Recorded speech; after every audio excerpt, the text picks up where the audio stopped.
Let me tell you about my Christmas Eve. The hour's late, should go to bed near midnight, I believe. But memories keep me wide awake this snowy Christmas Eve. Yes, memories of my kids moved on, each has their separate life, and how the holidays have changed since angels took my wife. The toys, the food, the Christmas cheer, my wife would bear the load. 'Cause I would work most holidays, state trooper on the road. Just sitting in my easy chair, so many years retired, I reminisce on times gone by and all that has transpired.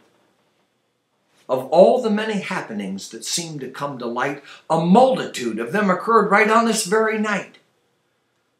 A drunken woman in a wreck who died on Christmas Eve leaves memories of a tragic case most people won't believe. I had to drive to where she lived to tell her next of kin, and found the rundown mobile home she had been living in. The person answering the door I still recall today, a little girl about 4 years old. She said, "I'm Sue McKay." I asked her if her dad was home and felt the longest pause. She said, "My daddy ran away. You must be Santa Claus. My mommy said you'd come tonight if I just stayed in bed. And bring a pretty doll for me. That's what my mommy said." I broke the law that Christmas Eve, did not call child's care. They'd merely put her in a room, and that I couldn't bear. I picked her up and took her home.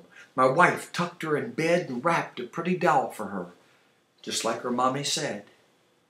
Adopted by a loving home, and soon they moved away. I won't forget that Christmas Eve and little Sue McKay. Another bitter Christmas Eve, a blizzard to behold, had left a family in the ditch, just trapped there in the cold. By grace of God, I spotted them, all cold and gaunt with fright, drove them to a motel room to safely spend the night.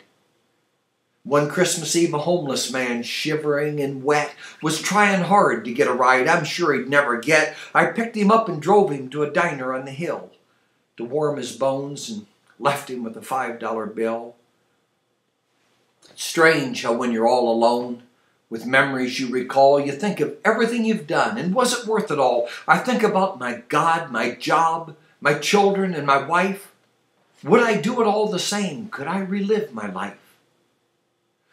Then comes a knock upon my door, this late. Who could it be? A neighbor? Or has Santa Claus come to visit me?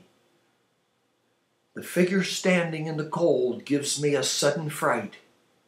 A trooper with that solemn look. Dear God, who's died tonight? I'm flashing back through bygone years. How I'd often stood on someone's porch to bring them news, and it was never good. Is this how life gets back at me for misery I've induced, where pain I've caused some other folks has now come home to roost? But looking in the trooper's eyes, my mind is in a whirl. I see a pleasant countenance. The trooper is a girl. She reached and smiled to shake my hand, and silence wasn't broke until a tear rolled down her cheek. And then she softly spoke. "I'm sure you don't remember me, but thought I'd stop and say, God bless you on this Christmas Eve. I'm Trooper Sue McKay."